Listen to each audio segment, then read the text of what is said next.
wabarakatuh. Di sini saya Izatul Hasanah dengan NIM 40121015 dari kelas Ekonomi Syariah semester 6 akan meresu mata kuliah manajemen produksi dari pertemuan kedua sampai akhir. Baik, untuk apa saja materi yang akan saya resum itu yaitu yang pertama ada ruang lingkup manajemen produksi, yang kedua ada perencanaan dan jenis manajemen produksi, yang ketiga ada proses produksi itu sendiri, yang keempat mengenai tujuan dan pengelolaan, yang kelima ada manajemen biaya produksi, yang keenam ada kelayakan produksi, selanjutnya ada pengelolaan risiko produksi, dan yang kedelapan ada etika dalam manajemen produksi, dan yang terakhir mengenai manajemen kinerja dan evaluasi produksi. Ruang lingkup manajemen produksi di sini memiliki beberapa macam, yaitu yang pertama ada perencanaan, yang kedua ada pengorganisasian, yang ketiga ada pengelolaan, dan yang terakhir ada pengendalian. Nah, untuk perencanaan di sini, di mana sebelum produksi dilaksanakan, maka perlu direncanakan terlebih dahulu mengenai produk apa ataupun bahan-bahan apa yang diperlukan untuk nantinya dalam produksi tersebut.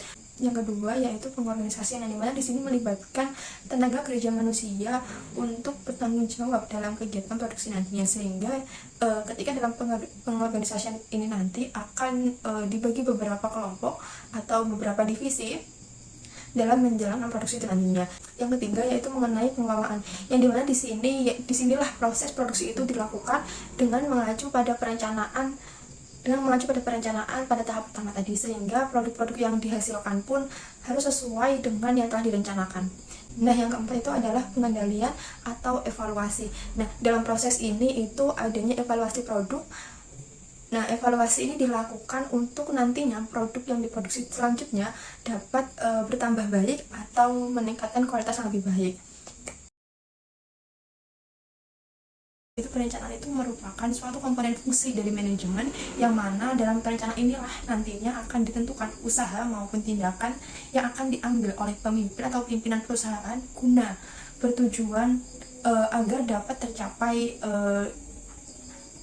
bertujuan sesuai yang diinginkan oleh perusahaan. Nah, selain itu perencanaan produksi juga merupakan suatu kegiatan perencanaan maupun pengorganisasian sebelumnya mengenai beberapa aspek, misalnya orang-orang, bahan-bahan atau bahan baku, ada mesin-mesin maupun peralatan atau teknologi lainnya, dan beberapa model yang sekiranya nantinya akan digunakan untuk memproduksi suatu barang dalam suatu masa maupun periode tertentu yang telah ditentukan dan diperkirakan. Mengenai apa saja yang nantinya akan direncanakan oleh perusahaan itu, yaitu yang pertama mengenai kapasitas produksi, yang kedua mengenai bahan baku apa saja yang digunakan, yang ketiga ada waktu ataupun jangka waktu yang akan digunakan, yang keempat ada tenaga kerja, dan yang terakhir mengenai kualitas seperti apa yang nantinya akan dilakukan.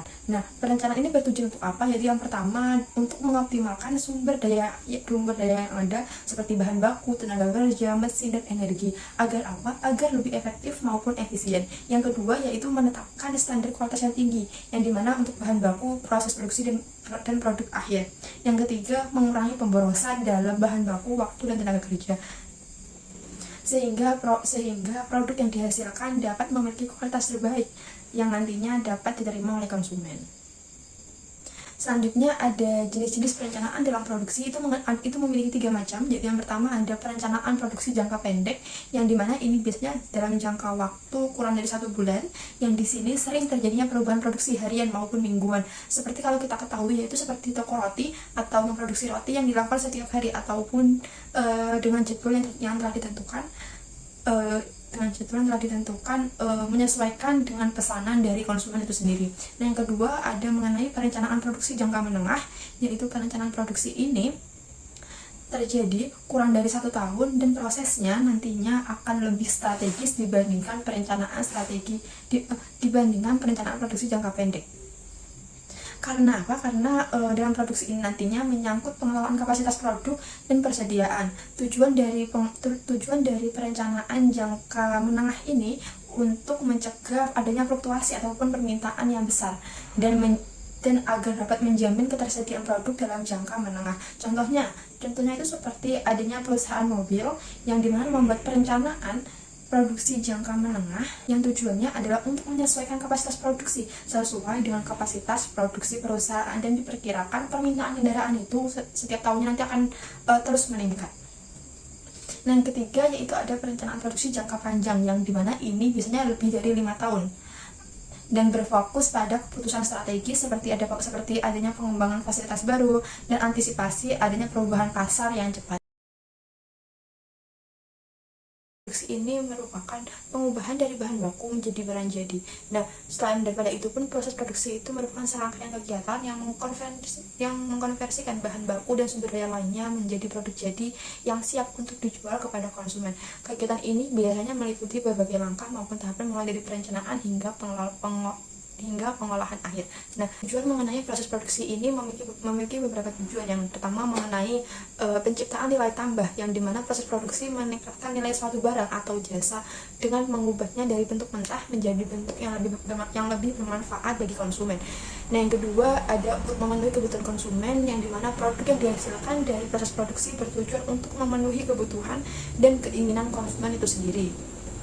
Yang ketiga yaitu untuk mendapatkan profit atau keuntungan, sehingga perusahaan yang menjalankan proses produksi untuk mendapatkan keuntungan dari penjualan produk yang dihasilkan. Yang keempat adalah untuk menciptakan lapangan pekerjaan, yang dimana proses produksi membutuhkan tenaga kerja sehingga menciptakan lapangan pekerjaan baru bagi masyarakat di sekitarnya. Produksi ini saya rasa menjadi hal yang penting, terutama dalam sektor industri. Karena apa? Karena buruknya proses produksi dari sebuah pabrik maupun perusahaan akan berimbas pada barang yang nantinya akan dihasilkan dan dapat mengakibatkan kerugian dan sehingga menyebabkan sulitnya bersaing dengan industri sejenis. Untuk itu, dalam melakukan proses produksi ini diperlukannya beberapa tahapan, seperti diantaranya yaitu ada perencanaan ataupun perancangan, yang dimana merencanakan apa saja nantinya yang akan dilakukan dalam produksi. Yang kedua ada pengadaan bahan baku, jadi bahan baku yang diperlukan nanti akan diadakan. Yang ketiga ada pengolahan bahan baku, sehingga ini nanti akan adanya proses produksi. Yang keempat adanya pengujian, yang dimana pengujian ini dilakukan uji coba terhadap produk yang dihasilkan. Nah, yang kelima ada pengendalian kualitas, di mana kualitas produk ini nanti akan dicoba dan dikendalikan, atau semisal jika kualitasnya buruk, maka produksi selanjutnya akan diperbaiki agar dapat sampai ke masyarakat dengan kualitas yang terbaik. Yang keenam ada mengenai pengemasan, di mana produk akan dikemas dengan yang terbaik agar dapat sampai kepada konsumen dengan aman. Yang ketujuh ada pendistribusian, di mana nantinya produk akan didistribusikan kepada konsumen. Yang kedelapan ada pemasaran dan penjualan langsung kepada konsumen, dan yang terakhir ada mengenai pemeliharaan dan pemulihan. Pertama-kali manajemen produksi dilakukan dengan beberapa tujuan, seperti diantaranya yang pertama adalah untuk menghasilkan produk sesuai dengan yang direncanakan. Nah, tujuan ini mencakup kualitas dan waktu yang tepat. Manajemen produksi harus memastikan bahwa produk yang dihasilkan sesuai dengan spesifikasi yang telah ditetapkan dan memenuhi kebutuhan pelanggan. Untuk yang kedua yaitu adalah penggunaan sumber daya secara efektif dan efisien, yang dimana manajemen produksi harus meminimalkan pemborosan dan memaksimalkan penggunaan sumber daya yang tersedia, seperti bahan baku, tenaga kerja, mesin, dan modal. Hal ini dapat dicapai dengan adanya perencanaan dan pengendalian produksi yang baik. Nah, untuk yang ketiga yaitu untuk meningkatkan profitabilitas perusahaan, di mana manajemen produksi yang efektif dapat membantu perusahaan mencapai keuntungan yang lebih besar yang menghasilkan produk yang berkualitas tinggi dengan biaya yang rendah. Yang mana hal ini juga dapat dicapai dengan meningkatkan efisiensi produk, meminimalkan pemborosan, serta meningkatkan kualitas produk. Nah, untuk tujuan selanjutnya yang keempat yaitu mengenai meningkatkan kepuasan pelanggan, mana manajemen produksi harus memastikan bahwa produk yang dihasilkan memenuhi kebutuhan dan harapan pelanggan. Hal ini dapat dicapai dengan menghasilkan produk yang berkualitas tinggi, tepat waktu, dan dengan harga yang kompetitif dengan perusahaan yang lain. Yang kelima ada meningkatkan daya saing perusahaan, di mana manajemen produksi yang efektif dapat membantu perusahaan meningkatkan daya saingnya di pasar dengan menghasilkan produk yang lebih baik daripada produk pesaing. Hal ini dapat dicapai dengan adanya inovasi produk, peningkatan kualitas dan efisiensi produksi. Selanjutnya terdapat pengendalian manajemen produksi, yang mana pengendalian manajemen produksi ini merupakan proses untuk memastikan bahwa produksi berjalan sesuai dengan rencana yang telah direncanakan. Hal ini dilakukan dengan memantau serta mengendalikan berbagai aspek dari proses produksi, seperti pengendalian persediaan bahan baku yang akan manajemen produksi harus memastikan bahwa bahan baku yang tersedia dalam jumlah yang cukup untuk memenuhi kebutuhan produksi pada saat itu. Nah, yang kedua ada tenaga kerja, di mana manajemen produksi pun harus memastikan bahwa tenaga kerja yang ada itu memiliki keterampilan maupun pengalaman yang dibutuhkan dalam bidang tersebut.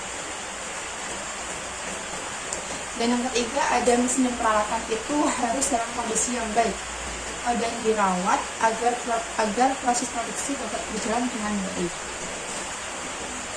Selanjutnya proses produksi merupakan manajemen produksi. Proses selanjutnya yaitu proses produksi, di mana manajemen produksi harus memantau proses produksi untuk memastikan bahwa produk yang dihasilkan sesuai dengan spesifikasi atau kualitas yang telah ditentukan, dan adapun pemantauan mengenai kualitas produk, di mana manajemen produksi harus melakukan kontrol kualitas untuk memastikan bahwa produk yang dihasilkan memenuhi standar kualitas yang telah ditetapkan. Pengendalian manajemen produksi ini sangat penting untuk mencapai tujuan produksi.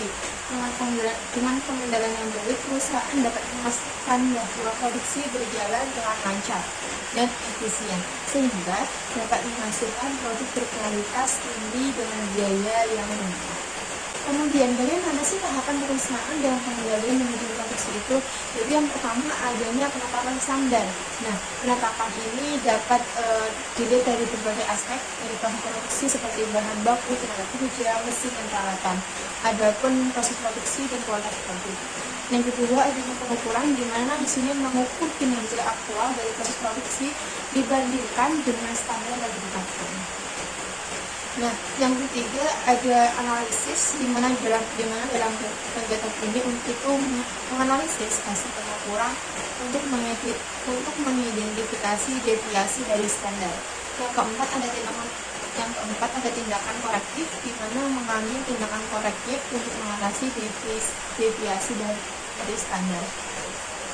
Selanjutnya yang keempat ada pencegahan, di mana dalam tahapan ini yaitu melakukan tindakan pencegahan untuk mencegah adanya deviasi dari standar di masa depan.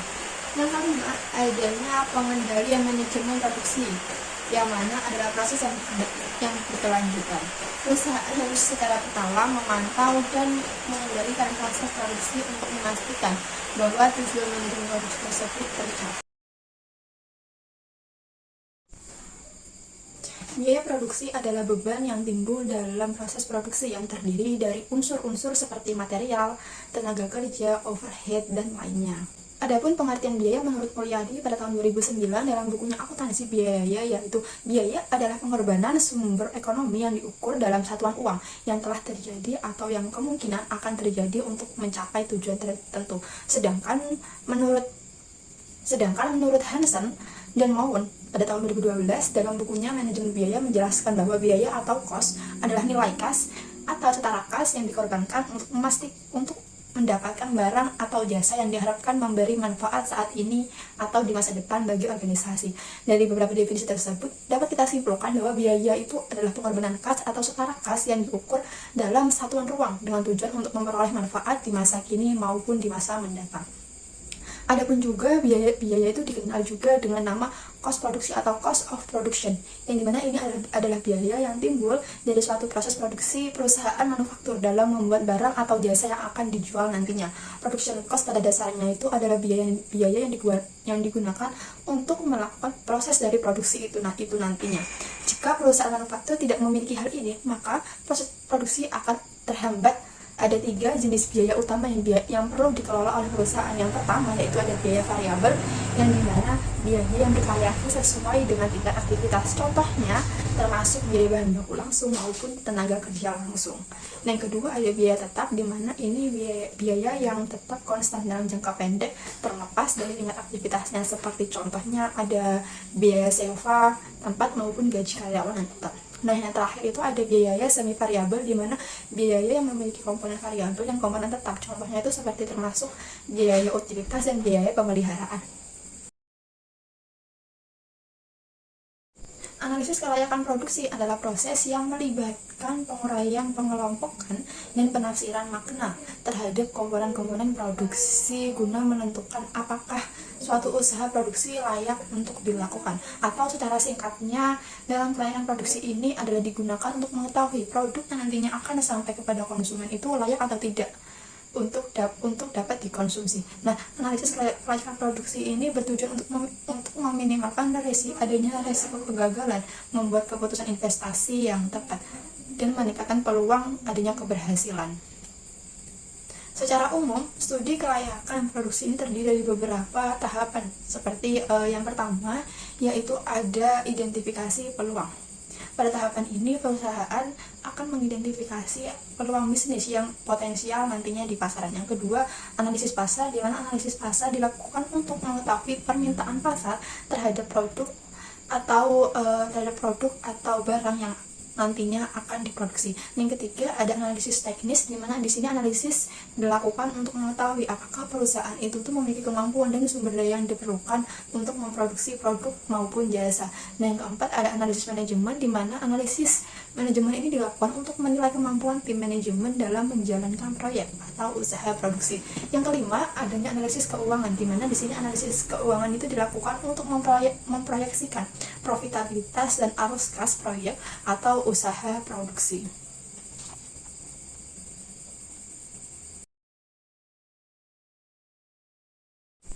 Ketidakpastian adalah faktor risiko yang akan dihadapi oleh semua jenis perusahaan, termasuk perusahaan jasa maupun manufaktur, baik perusahaan kecil, menengah, maupun perusahaan yang besar.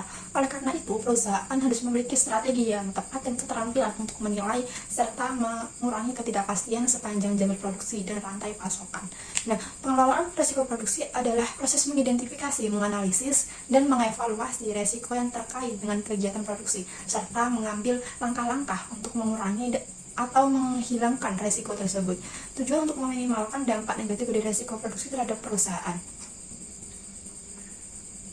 Risiko produksi dapat berasal dari berbagai sumber. Ada beberapa sumber, seperti diantaranya yang pertama yaitu ada risiko pasar, di mana permintaan produk yang menurun karena adanya perubahan selera konsumen atau adanya persaingan yang semakin ketat. Dan yang kedua, adanya risiko operasional, di mana ini terjadi karena adanya gangguan pada pasokan bahan baku ataupun kegagalan mesin maupun adanya kecelakaan kerja. Dan yang terakhir, adanya risiko keuangan, di mana di sini ada kenaikan biaya bahan baku, perubahan nilai tukar mata uang maupun adanya fluktuasi harga produk tersebut. Lalu bagaimana kita dapat mengelola risiko produksi tersebut?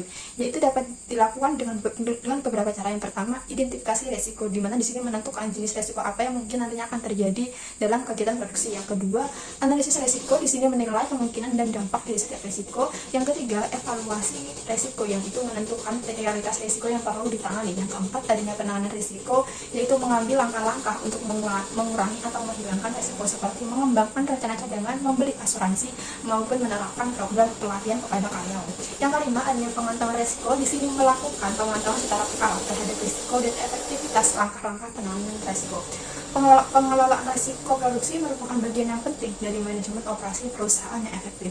Dengan menerapkan pengelolaan risiko yang baik, perusahaan dapat meningkatkan peluang untuk mencapai tujuannya dan meningkatkan nilai bagi para pemangku kepentingannya. Etika dalam manajemen produksi adalah seperangkat prinsip dan nilai moral yang harus dipatuhi oleh perusahaan dalam kegiatan produksinya. Tujuannya untuk apa? Tujuannya untuk memastikan bahwa kegiatan produksi ini dilakukan dengan cara yang bertanggung jawab dan berkelanjutan, serta tidak merugikan pihak-pihak yang bertentangan atau pihak-pihak lainnya. Beberapa prinsip etika yang penting dalam manajemen produksi itu, seperti contohnya yang pertama, adanya kejujuran dan transparansi. Nah, di sini itu perusahaan harus jujur dan transparan dalam semua aspek kegiatan produksinya, termasuk dalam hal mengenai informasi produk, proses produksi, dan dampak lingkungan. Yang kedua, adanya keadilan dan akuntabilitas. Di sini perusahaan harus bertindak adil dan akuntabel kepada semua pihak yang berkepentingan, termasuk karyawan, pelanggan, pemasok, masyarakat maupun pemerintah. Nah, selanjutnya itu ada kepedulian terhadap lingkungan. Di sini itu perusahaan harus peduli terhadap lingkungan sekitarnya di mana tempat produksi tersebut dilakukan dan mengambil langkah-langkah untuk meminimalkan adanya dampak negatif kegiatan produksinya terhadap lingkungan tersebut. Yang keempat, adanya keselamatan dan kesehatan kerja. Di sini perusahaan harus memastikan bahwa keselamatan dan kesehatan kerja para karyawannya dengan menyediakan tempat tinggal yang aman maupun sehat, serta memberikan pelatihan maupun edukasi yang memadai bagi karyawannya. Tidak hanya itu, adanya penerapan etika dalam manajemen produksi dapat memberikan manfaat bagi perusahaan itu sendiri. Bagaimana manfaatnya itu? Seperti yang pertama, dapat meningkatkan reputasi perusahaan. Perusahaan yang beretika akan mendapatkan reputasi yang baik di mata para pemangku kepentingannya. Sehingga dengan ini perusahaan dapat meningkatkan kepercayaan dan loyalitas pelanggan, investor maupun karyawan di perusahaan tersebut. Nah, adapun selanjutnya itu yang kedua, meningkatkan keuntungan. Penerapan etika yang baik dapat membantu perusahaan untuk meningkatkan keuntungan. Dengan apa? Dengan mengurangi biaya yang terkait dengan praktik yang tidak etis seperti adanya penipuan, korupsi maupun adanya pencemaran nama baik. Selanjutnya yang keempat yaitu adanya kondusif, di mana penerapan etika yang baik oleh semua perusahaan dalam sesuatu industri dapat menciptakan lingkungan bisnis yang lebih kondusif dan berkelanjutan. Etika dalam manajemen produksi ini merupakan tanggung jawab bagi semua pihak yang terlibat dalam kegiatan produksi, mulai dari pimpinan, perusahaan, manajer, hingga pekerja lini lainnya. Dengan penerapan etika yang baik ini, perusahaan dapat berkontribusi untuk menciptakan dunia yang lebih adil, berkelanjutan, dan sejahtera bagi seluruh pihak yang terkait. Manajemen kinerja dan evaluasi produksi adalah dua proses yang saling berkaitan yang bertujuan untuk memastikan bahwa kegiatan produksi berjalan dengan efektif dan efisien. Manajemen kinerja ini merupakan proses untuk merencanakan, mengorganisir, mengarahkan, dan mengendalikan kinerja karyawan dalam kegiatan produksi itu sendiri. Nah, tujuannya untuk memastikan bahwa karyawan itu memiliki keterampilan, pengetahuan, dan motivasi yang diperlukan untuk mencapai tujuan produksi perusahaan itu sendiri. Sedangkan evaluasi produksi itu merupakan proses untuk menilai kinerja produksi secara keseluruhan. Nah, tujuannya ini untuk mengidentifikasi area-area mana yang perlu diperbaiki dan untuk mengembangkan rencana meningkatkan kinerja produksi. Kedua proses ini merupakan proses yang sangat-sangat penting untuk memastikan bahwa perusahaan mencapai tujuan produksinya. Manajemen kinerja dapat dilakukan dengan berbagai cara, seperti menetapkan tujuan kinerja yang jelas dan terukur. Selanjutnya, untuk memberikan pelatihan dan pengembangan kepada karyawan. Dan ada juga yaitu dengan memberikan umpan balik dan pembinaan kepada karyawan itu sendiri. Selanjutnya ada pemberian, penghargaan, dan pengakuan atas kinerja yang baik. Sedangkan untuk evaluasi produksi ini dapat dilakukan dengan cara-cara yaitu dengan mengukur output produksi, mengukur kualitas produk, mengukur efisiensi produksi, mengidentifikasi area-area mana yang nantinya perlu diperbaiki, mengembangkan rencana untuk meningkatkan kinerja produksi. Dengan penerapan manajemen kinerja dan evaluasi produksi inilah yang dapat dilakukan dengan efektif, perusahaan dapat memiliki banyak keuntungan seperti meningkatkan produktivitas, meningkatkan kualitas produk, mengurangi biaya yang tidak diperlukan, meningkatkan kepuasan pelanggan, maupun meningkatkan keuntungan untuk perusahaan itu. Manajemen kinerja dan evaluasi produksi adalah proses yang berkelanjutan. Perusahaan melakukan evaluasi produksi secara berkala dan melakukan penyesuaian pada rencana manajemen kinerja sesuai dengan kebutuhan yang ada.